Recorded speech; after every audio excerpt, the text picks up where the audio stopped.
नमस्कार, आप देख रहे हैं एबीपी गंगा। मैं हूं अवधेश। शनिवार का दिन है, शाम 7 बज रहे हैं और आज हम फिर लेकर आए हैं एबीपी गंगा का सत्ते पे सत्ता। इस शो में हमेशा की तरह होंगे उत्तर प्रदेश और उत्तराखंड के 7 शहरों की कहानियां। ऐसी कहानियां जो आपके आसपास तो हैं, लेकिन हो सकता है कि आपकी नजर से कहीं छूट रही हों, मगर उन कहानियों से आपका सरोकार होता है।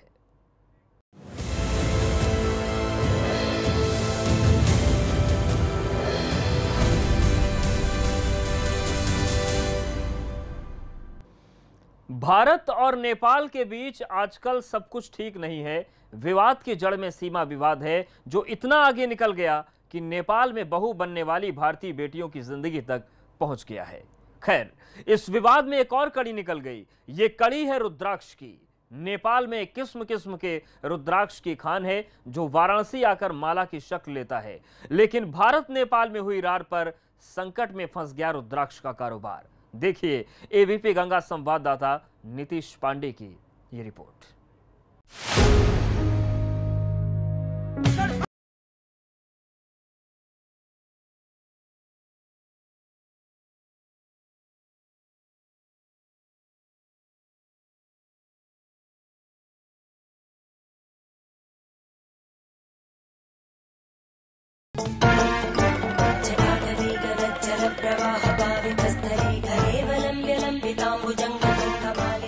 भगवान शिव की नगरी के तौर पर पहचानी जाने वाली काशी रुद्राक्ष के कारोबार का बड़ा केंद्र है।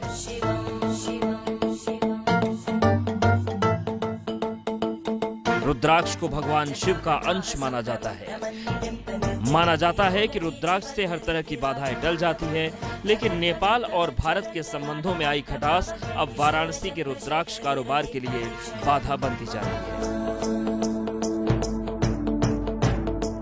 रुद्राक्ष यानी भगवान रुद्र यानी शिव के अक्ष का रूप। भगवान शिव के अश्रुओं से इसका निर्माण हुआ था और काशी के साथ नेपाल के संबंधों का प्रतीक है यह रुद्राक्ष।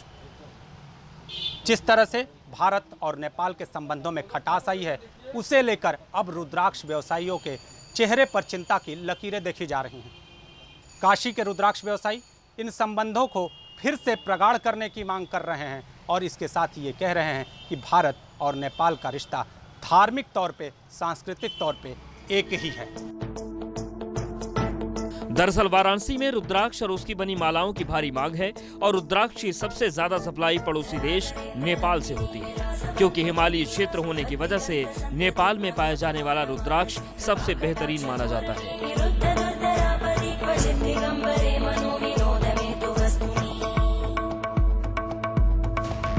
लेकिन बीते दिनों नेपाल सरकार की तरफ से पैदा किए गए सीमा विवाद के बाद भारत और नेपाल के रिश्ते तल्ख होते जा रहे हैं और इसका असर सनातन संस्कृति की अनमोल धरोहर रुद्राक्ष पर भी दिखने लगा है। भारत और नेपाल के संबंध रुद्राक्ष को लेकर काफ़ी पुराने हैं। काफ़ी माल हम वहाँ से आयात करते हैं और बहुत ही उम्दा क्वालिटी का रुद्राक्ष का दाना नेपाल का माना जाता है।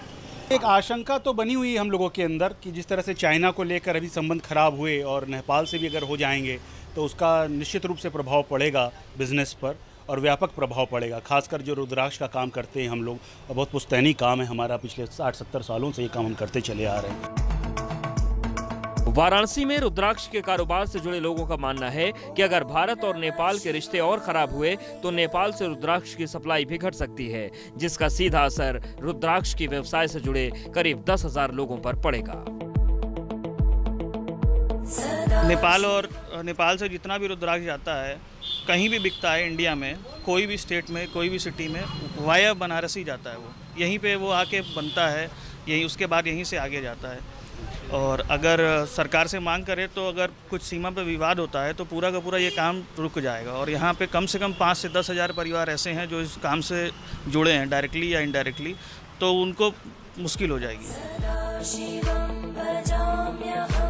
भारत और नेपाल के बीच सदियों से सांस्कृतिक ही नहीं बल्कि धार्मिक संबंध भी रहे हैं, जिसमें रुद्राक्ष की भी अहम भूमिका है, क्योंकि नेपाल में 1 मुखी से लेकर 22 मुखी तक के रुद्राक्ष पाए जाते हैं। जिन्हें वाराणसी लाकर ही इन रुद्राक्षों को सही रूप और आकार दिया जाता है, जिससे काशी विश्वनाथ की नगरी में रुद्राक्ष का महत्व बढ़ जाता है।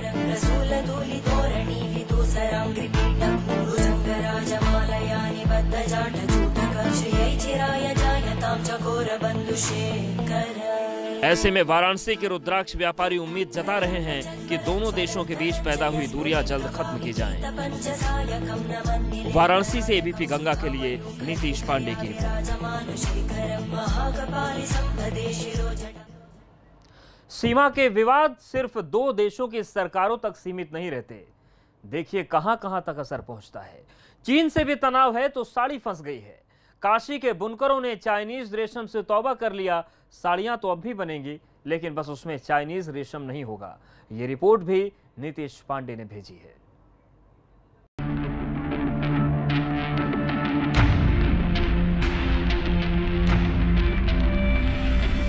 भले ही कोरोना के चलते व्यापार खस्ता हाल हो, लेकिन अगर किसी ने देश की ओर आंख उठाकर देखा तो व्यवसाय क्या और रोजी रोटी क्या,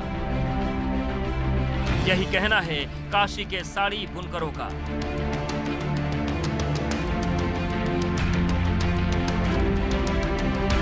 बुनकरों का कहना है कि देश को चुनौती देने वाले चीन का हर हाल में बहिष्कार किया जाएगा और काशी के बुनकर अब साड़ी की बुनाई में चीनी रेशम का इस्तेमाल नहीं करेंगे, बल्कि पावरलूम के बुनकर अब कर्नाटक के रेशम का इस्तेमाल करेंगे। अब देखिए, पावरलूम में चाइना का रेशम प्रयोग होता था, लेकिन अब बुनकरों ने साफ तौर पर यह कह दिया है कि किसी भी कीमत पर चाइना का रेशम हम प्रयोग नहीं करेंगे, बेंगलोरी रेशम का प्रयोग करेंगे, कर्नाटका के रेशम का प्रयोग करेंगे। लेकिन इसके साथ बुनकरों की ये मांग है कि सरकार इन्हें भारतीय रेशम के प्रयोग के तौर पर मदद प्रदान करें। काशी में लगभग 7 लाख ऐसे परिवार हैं जो बुनकर समुदाय से जुड़े हैं। इसमें 4 लाख बुनकर पावरलूम से जुड़े हैं। पावरलूम में जो साड़ियां बनती हैं उसमें आमतौर पर चीनी रेशम का इस्तेमाल होता था, लेकिन अब बुनकरों ने चीनी रेशम का बहिष्कार कर दिया है और सरकार से मांग की है कि वो कर्नाटक के रेशम की क्वालिटी में सुधार के लिए मदद करें। वाराणसी में चीन के रेशम की रोजाना 5 से 7 टन की खपत होती है और अब बुनकरों के बहिष्कार के फैसले से इस रेशम की खपत पर मार जरूर पड़ेगी। उम्मीद है कि सरकार बुनकरों की मांग पर ध्यान देगी और कर्नाटक के रेशम की क्वालिटी को सुधारने की दिशा में कदम जरूर उठाएगी, ताकि आने वाले वक्त में पीएम मोदी की अपील के मुताबिक वाराणसी के बुनकर और साड़ी व्यवसायी चीन के रेशम पर निर्भर न होकर आत्मनिर्भर बन सके। वाराणसी से नीतीश कुमार पांडे की रिपोर्ट, एबीपी गंगा। और अब बात अयोध्या की, जिसने एक दौर में देश की दशा और दिशा दोनों को बदल कर रख दिया था, लेकिन कई दशकों तक सियासत की बेरुखी से बदहाल रही अयोध्या के दिन योगी राज में फिरने लगे हैं और कभी सुनसान सी दिखने वाली राम की पैड़ी को आज नया कलेवर दे दिया गया। योगी कल भी अयोध्या में होंगे। देखते हैं कल कहां किसके अच्छे दिन आएंगे। ऋषि गुप्ता की ये रिपोर्ट देखिए।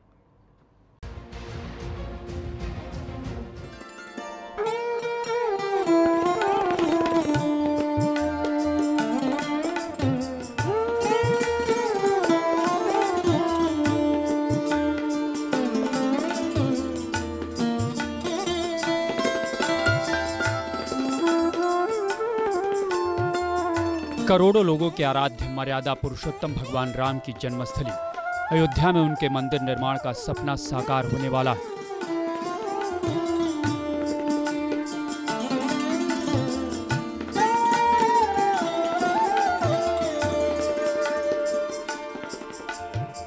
लेकिन रामलला के मंदिर की आधारशिला रखे जाने से पहले पूरी अयोध्या नगरी के कायाकल्प का जो काम मुख्यमंत्री योगी आदित्यनाथ ने शुरू किया था वह मूर्त रूप ले चुका है, जिसकी गवाही दे रहा सरजू तट पर राम की पैड़ी। आज आप मुख्य मार्ग से देख सकते हैं, एक कलर में पूरी राम की पैड़ी के सारे मंदिर नजर आते हैं। दशकों तक रामलला के मंदिर के लिए हुए आंदोलन और फिर राजनीति की वजह से संगीनों के साए में रही अयोध्या अब उत्तर प्रदेश के बड़े धार्मिक पर्यटक स्थल के तौर पर अपनी पहचान बनाने लगी है। अयोध्या आने वाले लोगों की सबसे बड़ी इच्छा तो रामलला के बाल रूप के दर्शन की ही होती है। लेकिन 3 साल से दीपोत्सव के आयोजन और कायाकल्प के बाद अब राम की पैड़ी अयोध्या में पर्यटकों का बड़ा केंद्र बनता जा रहा है। माननीय मुख्यमंत्री जी से आग्रह है और निवेदन है कि इसी प्रकार और भी थोड़ा सा ध्यान देने की ज़रूरत है, क्योंकि राम की पैड़ी विगत कितने वर्षों से अपेक्षित रहा है और लोग ध्यान नहीं देते थे, लेकिन आपके नेतृत्व में लगातार काम चल रहा है, कार्यक्रम चल रहा है और लगातार सजाने संवारने का काम अयोध्या को चल रहा है। तो हमको लगता है पर्यटक भी बढ़ रहे हैं तेजी से। मुख्यमंत्री योगी आदित्यनाथ ने उत्तर प्रदेश की कमान संभालते ही अयोध्या के सौंदर्यीकरण के साथ यहाँ के मंदिरों और अहम जगहों के अलावा राम की पैड़ी को विस्तार देते हुए उसकी पुरानी पहचान दिलाने का काम शुरू किया था, जिसके लिए करीब 50 करोड़ रुपए की लागत से 2 चरणों की विस्तार योजना चलाई गई, जिसके बाद राम की पैड़ी पर फिर से अविरल प्रवाह शुरू हो गया है। इसके लिए 185 मीटर और 85 मीटर के 2 स्कैप चैनल तैयार किए गए हैं, जिससे किसी भी मौसम में यहाँ जलस्तर नहीं घटता है। इसके अलावा राम की पैड़ी से लेकर चौधरी चरण सिंह पार्क तक सौंदर्यीकरण का भी काम जारी है। मुख्यमंत्री जी ने आदेश किया था कि रामकथा पार्क का एक्सटेंशन होना चाहिए, काम चल रहा है। इसी प्रकार राम की पैड़ी का जब अवलोकन किया माननीय मुख्यमंत्री जी ने, तो ये हुआ कि इसको भी बढ़ाया जाए, एक्सटेंड किया जाए और जहाँ तक ये जाकर सरजू जी में गिर रही है ये धारा राम की पैड़ी की, वहाँ तक पूरा दोनों तरफ घाटों का बनाया जाए, उनका सौंदर्यीकरण किया जाए। इसके अलावा सरयू के किनारे भगवान राम की 251 मीटर ऊंची प्रतिमा के स्थापना के साथ राम की पैड़ी को बदलाव की नई ऊंचाई और अयोध्या को सदियों बाद उसकी खोई हुई पहचान वापस मिल सकेगी। अयोध्या से एबीपी गंगा के लिए ऋषि गुप्ता की रिपोर्ट।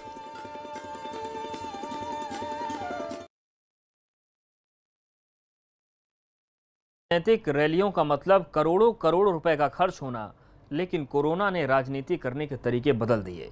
करोड़ों रुपए खर्च करके अब रैलियां करने की जरूरत नहीं, बस 1 GB इंटरनेट डेटा चाहिए लाखों लोगों से संपर्क करने के लिए। सत्ते पे सत्ता के लिए लखनऊ से अनुभव शुक्ला बता रहे हैं कि कैसे बीजेपी ने वर्चुअल रैलियां करने का धुआंधार इस्तेमाल करके बाजी मार ली है।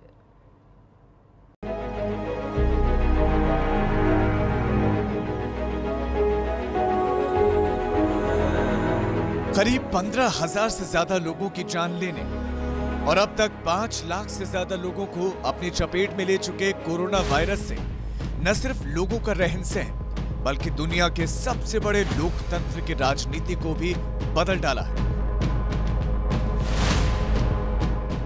जिससे नेता और जनता का एक दूसरे से सीधा जुड़ाव खत्म हो गया है। क्योंकि रैलियां और जनसभाओं पर लगी रोक के बाद अब नेता अपने अपने कार्यकर्ताओं और जनता से जुड़ने के लिए वर्चुअल तकनीक का इस्तेमाल करने लगे हैं।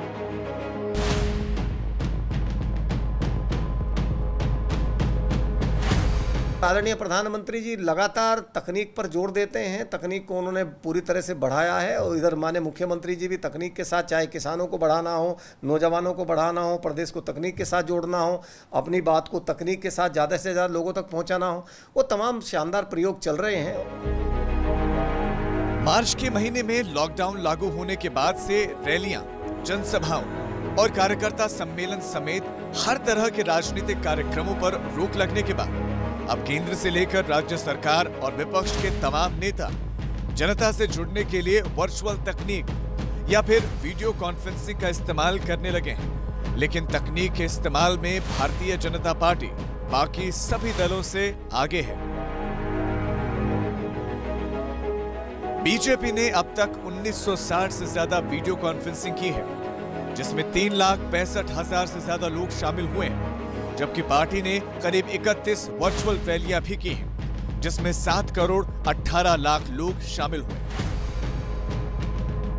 दूसरे लोग जहां पर सोच नहीं सकते हमने वहां तक काम कर दिया, और आज तो कोई भी राजनीतिक दल अपने कार्यकर्ताओं वहां पर गैप बना हुआ है। तो भारतीय जनता पार्टी का जनता के साथ सीधा संवाद, कार्यकर्ताओं के साथ अपने ऊपर के लेवल का, बूथ से वार्ड, वार्ड से मंडल, मंडल से जिला, जिला से क्षेत्र, क्षेत्र से प्रदेश, प्रदेश से देश, पूरा कनेक्ट बना हुआ है। बीजेपी के अलावा कांग्रेस भी सरकार और जनता के बीच अपनी बात रखने के लिए तकनीक का सहारा ले रही है। कांग्रेस का मानना है कि सरकारी बैठकों और कार्यकर्ताओं से संवाद के लिए तकनीक का सहारा लेना ठीक है, लेकिन सिर्फ तकनीक के भरोसे रहने से राजनीतिक दलों और जनता के बीच दूरी बढ़ सकती है, जिससे ज्यादा नुकसान आम जनता का ही होगा। मुझे लगता है राजनीतिक तरीकों से देखें तो ये electronic system, virtual rally, meetings के लिए ठीक है, लेकिन जहां तक जन सरोकार का सवाल है, जनता से जुड़े रहने सवाल है या जनता को मदद करने का सवाल है, उसमें इस पे डिपेंडेंट रहना ठीक नहीं होगा। राजनीति में तकनीक का इस्तेमाल करके अपनी बात कैसे एक साथ करोड़ों लोगों तक पहुंचाई जा सकती है, इसकी शुरुआत प्रधानमंत्री नरेंद्र मोदी ने ही की थी, जब 3D तकनीक से उनकी चुनावी रैलियां एक साथ कई जगहों पर दिखाई जाती थी। लेकिन कोरोना के बाद अमूमन हर सियासी दल अब इंटरनेट के जरिए ही अपनी बात लोगों तक पहुंचा रही है। कोरोना के चक्रव्यूह से निकलने के लिए पूरा देश पिछले 3 महीनों से लगातार जद्दोजहद कर रहा है। देश के तमाम डॉक्टर और मेडिकल स्टाफ कोरोना संक्रमितों के इलाज में जुटे हैं। इसी बीच अस्पतालों में खून की कमी एक नई चुनौती बनकर खड़ी होती जा रही है। सत्ते पे सत्ता के लिए लखनऊ से शैलेश अरोड़ा बता रहे हैं कि कैसे पैदा हो रहा है ये रक्त संकट।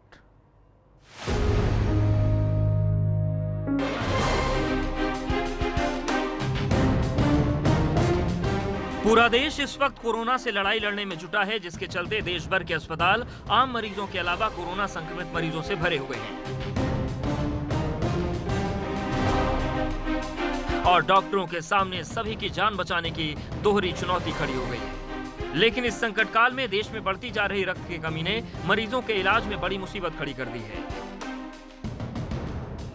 केजीएमयू के ब्लड बैंक में आम दिनों में 4 से 4,500 यूनिट ब्लड उपलब्ध रहता है, लेकिन इन दिनों यहां पर सिर्फ 600 से 700 यूनिट ब्लड ही है। यहां रोजाना 175 ब्लड यूनिट की सप्लाई होती है, लेकिन फिलहाल सिर्फ 70 से 100 लोग ही रक्तदान कर रहे हैं। दरअसल इन दिनों इमरजेंसी, ट्रामा और डायलिसिस के मरीज बढ़ गए हैं, लेकिन रक्तदान करने वालों की संख्या घट गई है। हालांकि ब्लड डोनेशन कैंप तो चलाए जा रहे हैं, लेकिन कोरोना के चलते लोग ब्लड डोनेट करने से हिचक रहे हैं। पिछले 3-4 महीने से जब से लॉकडाउन की स्थिति है और कोरोना में चल रहा है, तो हमारे यहाँ ब्लड डोनेशन को लेकर बहुत कमी आई है। सिर्फ केजीएमयू ही नहीं बल्कि बाकी अस्पतालों में भी ब्लड बैंक के हालात ऐसे ही हैं। लखनऊ के सिविल अस्पताल में पहले करीब 250 से 300 यूनिट के बीच ब्लड स्टॉक रहता था, लेकिन कोरोना संकट से अब ब्लड बैंक में 30 से 40 यूनिट ही ब्लड बचा है। सबसे ज्यादा समस्या O और AB नेगेटिव ग्रुप के खून की है। दरअसल पहले आसानी से ब्लड डोनर मिल जाते थे, लेकिन इन दिनों 10 लोगों से संपर्क करने पर एक शख्स ही रक्तदान कर रहा है। इसीलिए डॉक्टर लगातार लोगों से अपील कर रहे हैं कि वो बिना किसी डर से रक्तदान करें, ताकि इस संकट काल में रक्त की कमी के चलते किसी मरीज की जान न जाए। एक तरफ लॉकडाउन खुलने के बाद अस्पतालों में ऑपरेशन शुरू हो चुके, एक्सीडेंटल केस भी पहले से ज़्यादा आ रहे हैं, तो दूसरी ओर कोरोना के डर से डोनर रक्तदान करने को बाहर आने के लिए तैयार नहीं। कोरोना मरीजों के लिए पेपर के जरिए एक अनोखा बेड और टेबल बना दिया गया है। सुनने में हो सकता है कि आपको थोड़ा अटपटा लगे, लेकिन इस नामुमकिन को मुमकिन कर दिखाया मेरठ की एक पेपर मिल की पूरी कहानी बता रहे हैं मेरठ से बलराम पांडे।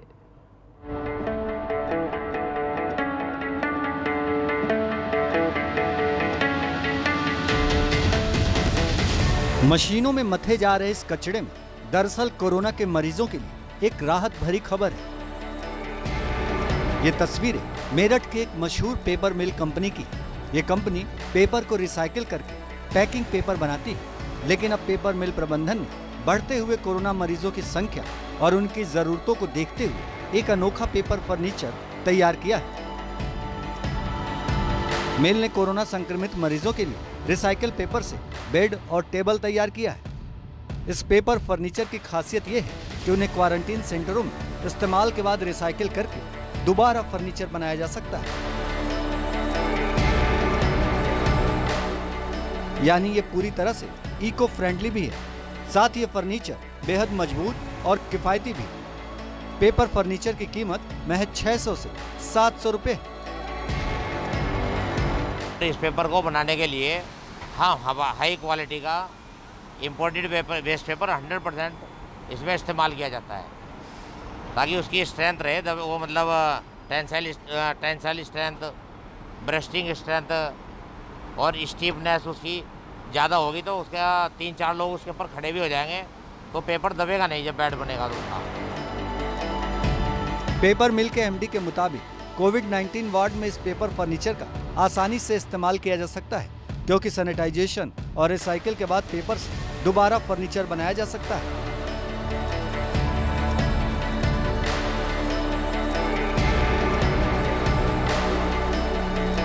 एमडी के मुताबिक अगर सरकार इस प्रयोग को हरी झंडी दे दे तो वो कोविड बेड की कमी को पेपर बेड से पूरा कर सकते हैं।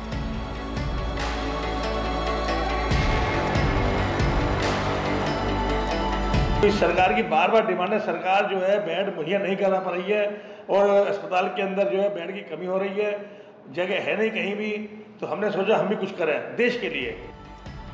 कोरोना काल में अस्पतालों और क्वारंटीन सेंटरों में इस पेपर फर्नीचर का प्रयोग कारगर साबित हो सकता है, क्यों? और यहाँ पर वक्त एक छोटे से ब्रेक का है।